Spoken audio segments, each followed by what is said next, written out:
उसने चाकू निकाली, इतनी बड़ी चमचमाती सामने रखी, बोले इसको जानते हो? हाँ चाकू कहते हैं। पिस्तौल निकाली ऐसे, उसने ऐसे, इसको जानते हो? सामने रखे हो, बैठ गया। क्योंकि आया था, आपने कई बार बताया सत्संग में, वो गाड़ी से आया, वहां जूते पहन के नहीं जाया जाता था। हम बैठे थे, सैनपुर में था, तो हमने कहा कि भाई ये मोटरसाइकिल रोक, जूते पहन के क्यों आ रहा है? और 8-10 लोग बैठे थे, और वो कई कत्ल किए हुए था। तो हमारी तरफ ऐसे देखा जैसे कोई मुर्गे को देखता है हलाल करने के लिए, और वो गया, जूते उतार दिए और गया। फिर आया, जूता पहना और वहीं गाड़ी से, हम कहा या गाड़ी स्टार्ट नहीं होगी, बाहर होगी। गाड़ी स्टार्ट ही नहीं हुई, उसको घसीट के ले जाना पड़ा। भगवान वचन पूरा करते ना। अब वो जो गांव के लोग बैठे थे वो घबरा गए, उनका महाराज आपने बहुत गड़बड़ किया, आप यहाँ 2-4 संत रहते हो, ये कितने आदमियों को काट डाला है, इसका कोई बिगाड़ नहीं सकता। गंगा किनारे की बात थी, बोले यहाँ का बादशाह है और आपने बहुत गलत जगह। तो हम मन में तो सोचा कि गलत जगह इसने पंगा ले लिया है। सुबह हम गंगा स्नान करके अशोक वृक्ष के नीचे, उस समय भी जटाएं थी, और शांत पद्मासन में बैठे थे कि खुर खुर पत्तों में जूते की आवाज आती है ना, मुझे लगा कोई आ रहा है।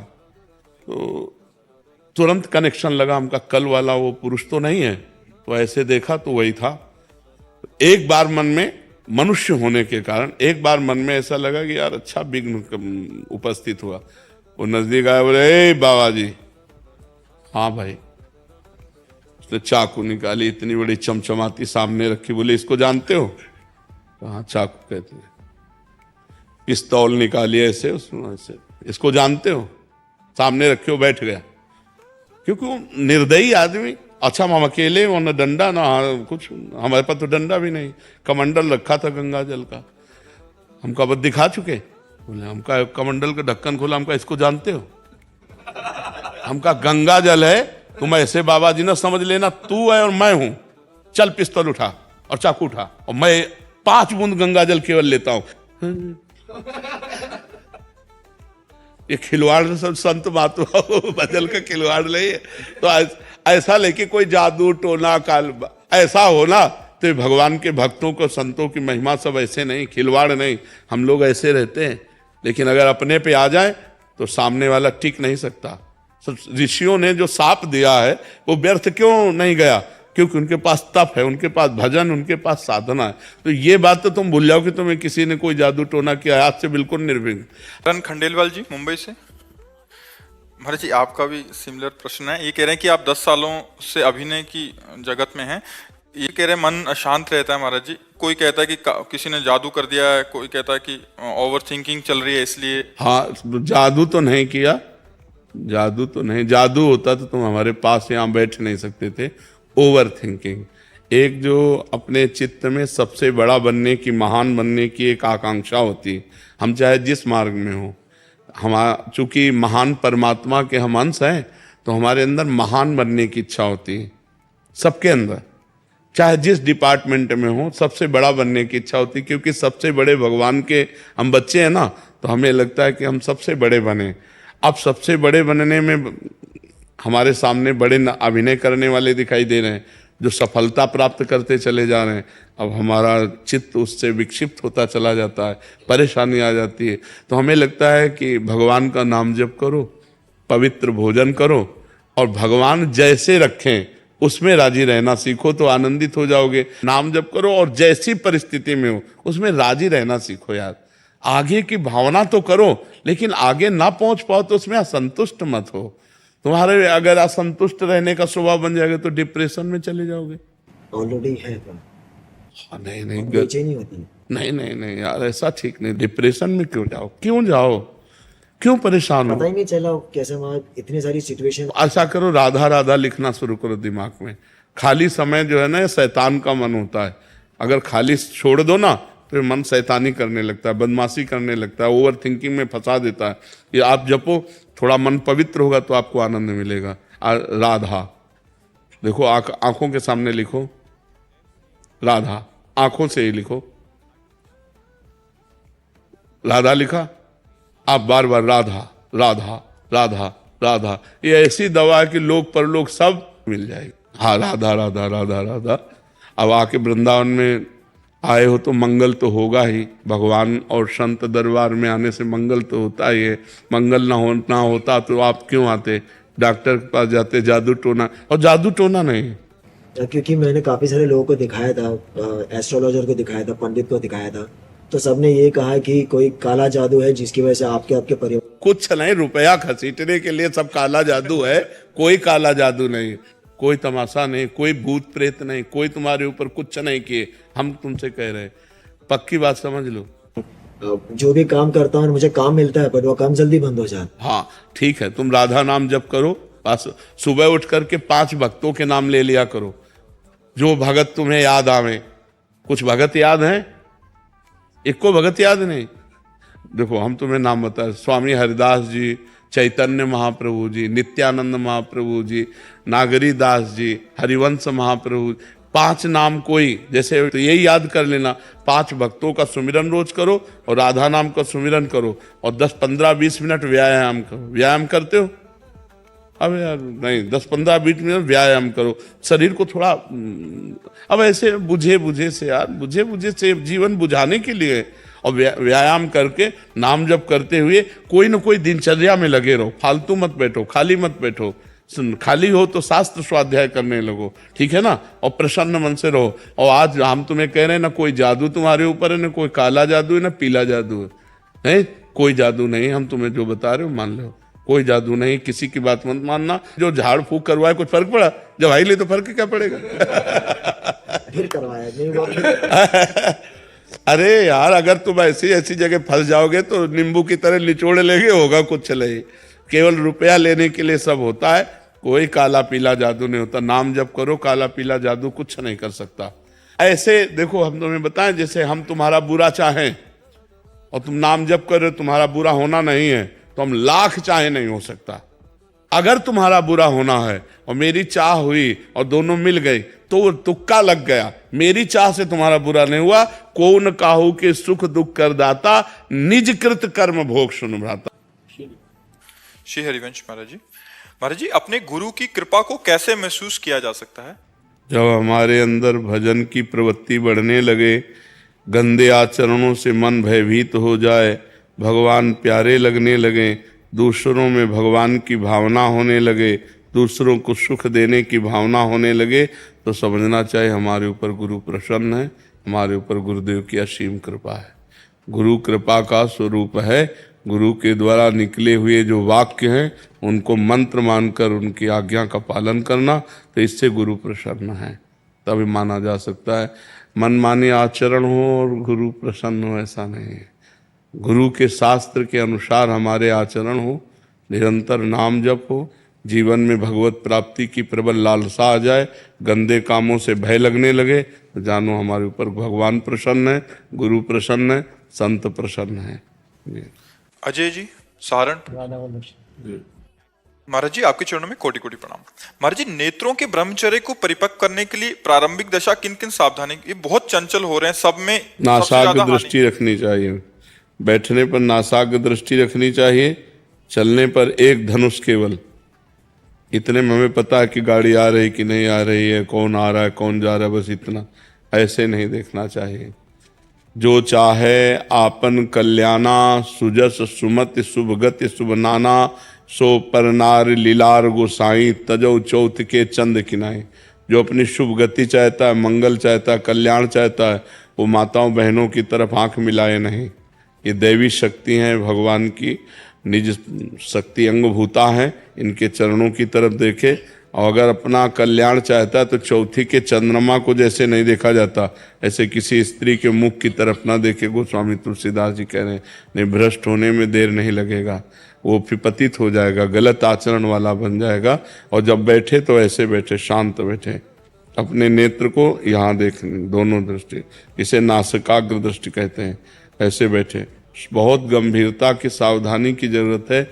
मनुष्य जीवन जितना आप संभाल कर चलोगे उतने देवत्व आता जाएगा, दैवी संपदा आती जाएगी। और संभाल करके चलोगे तो भगवान के सद्गुण आते जाएंगे।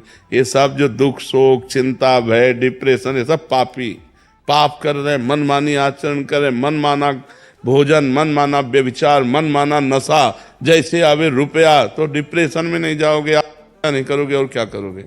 जब पाप बढ़ेगा तो करोगे तो क्या करोगे?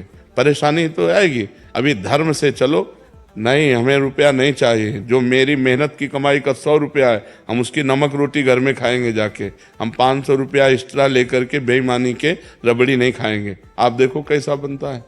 लेकिन तभी तो सब हाहाकार मचा हुआ है। और फिर ऐसे लड़के बच्चे ऐसे मिलते हैं जो आतंक पैदा कर देते हैं घर में, नाना प्रकार की कुमार्गामी प्रवृत्तियों में बढ़ते चले जाते हैं। धर्म को मान कहाँ रहा है? रुपया आवे धर्म गया। अब आजकल का समय बहुत विचित्र है। पहले था कि धन गया तो कुछ नहीं गया, स्वास्थ्य गया तो कुछ गया, लेकिन चरित्र गया तो सब कुछ गया। नहीं, अब इसका उल्टा कर दो, चरित्र की महिमा नहीं रह गई, पवित्रता की महिमा नहीं रह गई, वो केवल धन मिले, केवल मनमानी आचरण हो, तो फिर इसीलिए दुख, शोक, चिंता, भय, यही सब पाप दिमाग में छाया हुआ। नहीं, मनुष्य जीवन आनंद के लिए मिला है। हर पल एक दिव्य पवित्रता, एक दिव्य आनंद, दूसरों को सुख पहुंचाना, निरंतर नाम जप करना, परोपकार करना, अभी आनंद आ जाए। लेकिन आनंद का मार्ग तो इधर चल विपरीत रहे तो कैसे आनंद की प्राप्ति हो? जी। राजेंद्र कुमार जी, भरतपुर से। राधे राधे महाराज जी। महाराज जी, मैं साल भर से नाम जप कर रहा हूँ महाराज जी, मेरा मन थोड़ा शांत नहीं रह रहा। ये कह रहे हैं कि शांति चाहते हैं पर शांत क्यों नहीं रह रहा, पता नहीं चल रहा महाराज जी।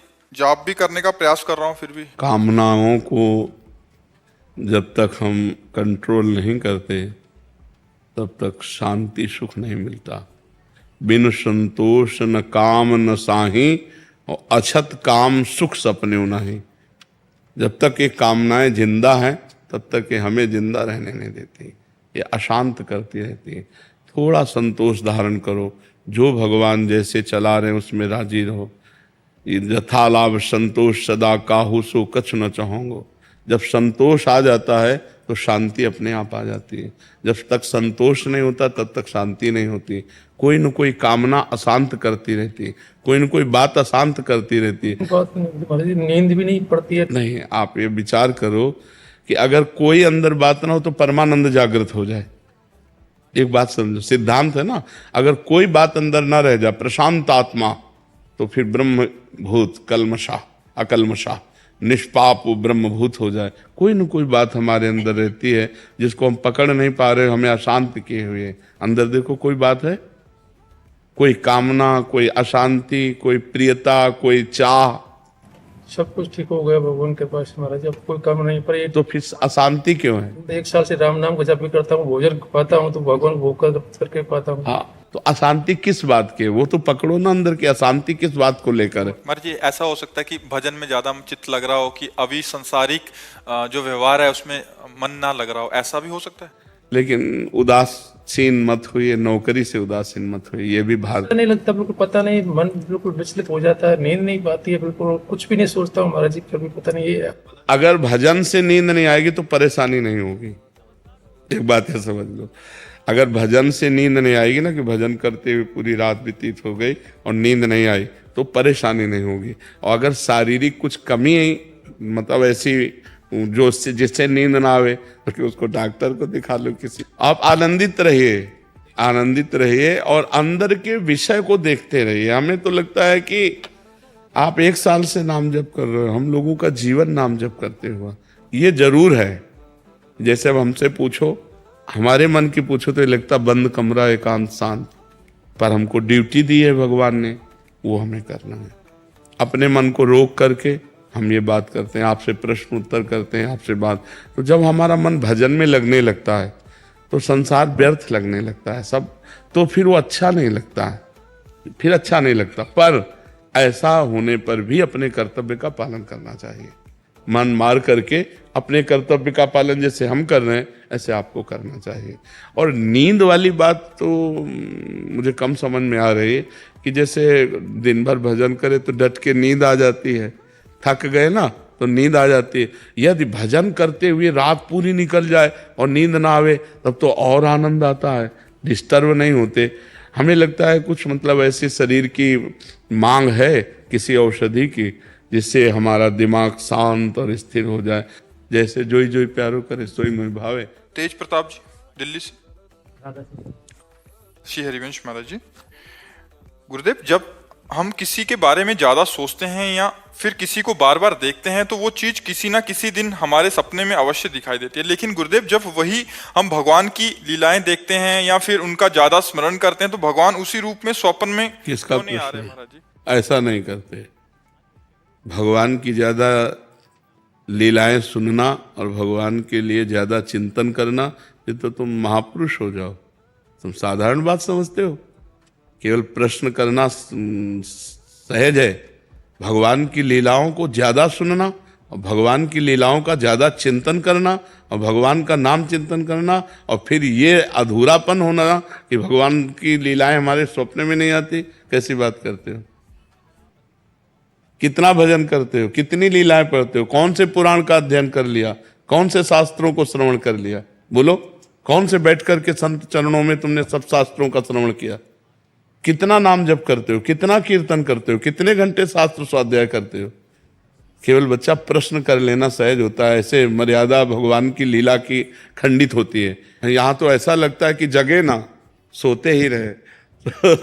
स्वप्न में जो आनंद भगवान देते हैं ना, हाँ, कभी विशेष विशेष महापुरुषों का समागम, कभी भगवान की मंगलमयी लीलाएं, तो ऐसा लगता है जगना व्यर्थ है, सोते ही रहे जिनमें भगवान की लीलाएं और चिंतन चलते हैं। ज्यादा शब्द कहें, माला दो माला घुमा लो तो भी बात पवित्र तो हृदय होने ही लगता है, लेकिन ज्यादा जैसे तुम कह रहे हो तो ज्यादा करके देखो, खुली आंख दर्शन होने लगेंगे, खुली आंख भगवान की लीला का चिंतन होने लगेगा। कैसी बात करते हो? वो भी बात हम लोगों से करते हो। हमारी आशा यही है, हमारा जीवन यही है, हमारी साधना यही है, हमारी पूर्णता यही है। बस समझ आई ना? हाँ, तो गलत प्रश्न था। भगवान की लीलाओं का देखो तो तुम गा करके, कौन से पुराण को तुमने सम्यक रूप से सुन लिया, कौन से पुराण का सम्यक अध्ययन कर लिया, कौन से पुराण की तुमने लीला सम्यक चिंतन की? बोलिए। देखते हैं गुरुदेव। क्या देखते हो? रामायण। अरे रामचरितमानस पढ़कर एक बार पूरी देखो और रामचरितमानस का अध्ययन करो। जिस महापुरुष ने जीवन भर राम राम कह करके तपस्या करके ग्रंथ को लिखा, उसको पढ़ो। ये तो प्रारंभिक मनोरंजन के लिए बने हैं। देखो, वो केवल अभिनय कर रहे हैं, उनमें वो पवित्रता नहीं, वो सद्गुण नहीं है। जो अभिनय कर रहे हैं वो सद्गुण नहीं है। वो युधिष्ठिर का चरित्र देखना, तो महाभारत पढ़ो जो भगवान श्री कृष्ण द्वैपायन व्यास देव जी ने लिखी, और जब उन युधिष्ठिर से परिचय होगा तब तुम्हारा पवित्र हृदय हो जाएगा। ये तो आकर्षण के लिए बहुत बढ़िया बनाई है, क्योंकि सच्चिदानंद लीला को प्राकृतिक लीला में उतारना, सच्चिदानंद भगवान अवतरित होकर सच्चिदानंदमयी लीला किए, तो चिन्मय लीला को प्राकृतिक लीला में उतारा ही नहीं जा सकता। वो यथा कि अनुभव जो अनुकरण किया गया, वो भी इतना आनंद दिया कि जिस समय रामायण चलती थी उस समय जाम लग जाता था, सब शांत हो जाते थे, लोग आनंदित होकर देखते थे। तो सोचो, जब उस समय सच्चिदानंदमयी लीला को जब तुम वाल्मीकि रामायण में पढ़ोगे, जब रामचरितमानस में पढ़ोगे, राम राम जपोगे और लीला का पढ़ करके चिंतन करोगे, तो तुम ब्रह्म ऋषि हो जाओगे, तुम भगवान के नित्य भक्त हो जाओगे। कैसी बात करते हो? अनुकरण किया ही नहीं जा सकता। जो यत्किंचित अनुकरण है वो हमारे को भगवान की तरफ थोड़ा सा, लेकिन भगवान की लीलाओं में प्रवेश करा दे, वो तो रामायण कराएगी। रामायण का रोज पाठ करो, रामायण की रोज चिंतन वृत्ति से आरती पूजा करो और भगवान का खूब नाम जप करो और भगवान की भक्ति करो, तब लीला में प्रवेश होगा। ऐसे लीलाएं नहीं हैं, ऐसी लीलाएं उनकी तो बस ये है कि हमारे प्रभु का रोल कर रहे हैं, हमारे प्रभु के रूप में उस समय आए तो हमारे प्रभु का कोई भी रूप धारण कर ले, तो हम जैसे संत भेष को प्रणाम कहते हैं वैसे अपने प्रभु के रूप। लेकिन हमें जो लीला प्रवेश है वो रामायण महाभारत टीवी का देख के थोड़ी लीला प्रवेश हो जाएगा। उसके लिए तो साधना चाहिए, उसके लिए तो भक्ति चाहिए, उसके लिए रामायण पढ़ना पड़ेगा, भागवत पढ़ना पड़ेगा, महाभारत पढ़ना पड़ेगा, उसका चिंतन करना पड़ेगा, तुम्हें अपने चरित्र संभालने पड़ेंगे, तब लीला में प्रवेश होगा, तब स्वप्न में जागृत में लीला झलकती है। नेहा जी दिल्ली से। श्री हरिवंश महाराज जी, गुरुदेव आपके चरणों में कोटि कोटि प्रणाम। महाराज जी, यदि किसी का शरीर वृंदावन से बाहर छूटे लेकिन अंतिम संस्कार वृंदावन में किया जाए तो उसका भी कुछ महत्व? हमारी समझ में ज्यादा महत्व नहीं। अंतःमति सोगति। उस समय उसका चिंतन क्या था? भरत जी महाराज गंडकी नदी में जहां से जिसके शालिग्राम उत्पन्न होते हैं, अंतिम चिंतन उनका हिरण था, तो हिरण बने, सदगति नहीं हुई। जबकि वहीं सबको संस्कार हुए होंगे गंडकी नदी के पास ही, जिस नदी में शालिग्राम भगवान उत्पन्न होते हैं। अब हमारा शरीर छूटा, संसार का चिंतन करते हुए बाहर, हमारे शरीर को वृंदावन में जलाया गया, तो वो तो हंस तो गया, अब पिंजड़ा जलाया जा रहा है, उससे क्या मतलब है? खास बात समझो, हंस तो गया, वो तो उड़ गया, अब खाली पिंजड़ा है। अब उसके साथ जो व्यवहार करोगे, हाँ थोड़ा उसमें सुकृत मिल जाएंगे, लेकिन उसका कल्याण नहीं होगा। कल्याण होगा जब जीते जी वो वृंदावन का चिंतन करते हुए शरीर छोड़े, श्यामा श्याम का चिंतन करते हुए शरीर छोड़े, रामकृष्ण बोलते हुए शरीर छोड़े, तब बात बनेगी। या वृंदावन में शरीर छूटे तो कल्याण हो जाएगा, काशी में शरीर छूटे तो कल्याण हो जाएगा। ये हिरेन ऊपर मरिबो मंगल आए, बाहर अगर मर रहा है तो उसका चिंतन कहाँ है? यहाँ अंतिम समय जब शरीर जीव छोड़ता है तो सखियां आके कान में राधा नाम सुनाती है। ये वृंदा सखी का क्षेत्र है, वृंदावन धाम। जैसे काशी में कोई मरे तो भगवान शिव राम नाम सुनाते हैं, तारक मंत्र सुनाते हैं। तो ये धाम की महिमा है, काशी की महिमा है। अगर बाहर शरीर छोड़ते हो तो आपका चिंतन क्या है, उसी के अनुसार आपकी गति होगी। अगर आप चिंतन सांसारिक करते हैं तो आपकी गति सांसारिक होगी। आपका शरीर चाहे काशी में जलाया जाए, चाहे वृंदावन में जलाया जाए, हंस तो उड़ गया, पिंजड़ा को लिए कहीं भी घूमो। हाँ। आर्या शरद श्रीवास्तव जी, जबलपुर से। महाराज जी, मैं एक विद्यार्थी हूँ। महाराज जी, मेरा प्रश्न है कि विद्यार्थी की असली परिभाषा क्या है? परीक्षा में अच्छे अंक प्राप्त करना या फिर समाज में एक अच्छा व्यक्ति बनना? दोनों बातें। समाज विद्या विनय संपन्नम, विनयी बनाती है विद्या, विद्या विनयम ददाती। अगर विद्या विनय संपन्न ना करे तो विद्या क्या है? तो समाज में हमारा व्यवहार विनय पूर्वक होना चाहिए, मर्यादा पूर्वक होना चाहिए और पढ़ाई में अच्छे अंक लाना चाहिए। इसलिए हमको अध्यात्म से भी जुड़ना चाहिए, हमें सत्संग सुनना चाहिए, हमें गीता है, भागवत है, रामायण जी हैं, इनका थोड़ा थोड़ा अध्ययन करना चाहिए और अपनी पढ़ाई में पूरा मनोयोग देना चाहिए और अच्छे नंबर लाना चाहिए। पढ़ाई में अच्छे नंबर लाओ और समाज में अच्छा व्यवहार करो, तभी है। अब ये पढ़ लिख कर डिग्री प्राप्त किए और माता पिता को थप्पड़ मारते हैं, गालियां देते हैं, पढ़े हैं, ये उद्दंडता है। विद्या उद्दंडता सिखाती है कि विनय सिखाती है? विद्या विनयम ददाती। पढ़े लिखे में नम्रता होती है, सम्यता होती है, विनम्र भाषा होती है उसकी। तो आज कहाँ विनम्रता है? पढ़े लिखे लोग अपने मम्मी पापा से ऐसा व्यवहार करते हैं जो होना ही नहीं चाहिए। बड़ा मृदु व्यवहार होना चाहिए। वयोवृद्ध मम्मी पापा, दादा दादी, इनसे व्यवहार विनम्र होना चाहिए। तो हमें लगता है कि पढ़ाई में भी अच्छे नंबर लाओ और समाज में भी अच्छा व्यवहार आपका होना चाहिए, तभी आपकी पढ़ाई सफल है, तभी आपका जीवन सफल है। दिव्यांशी जी, ऋषिकेश। राधे राधे महाराज जी। महाराज जी, कठिन समय में राधा नाम से जो हिम्मत मिलती है वो अद्भुत है, परंतु महाराज जी कभी कभी जीवन की कुछ परिस्थितियां इतनी कठिन हो जाती हैं कि फिर विश्वास डगमगाने लगता है, फिर नाम जप में भी मन। उस समय प्रार्थना करनी चाहिए।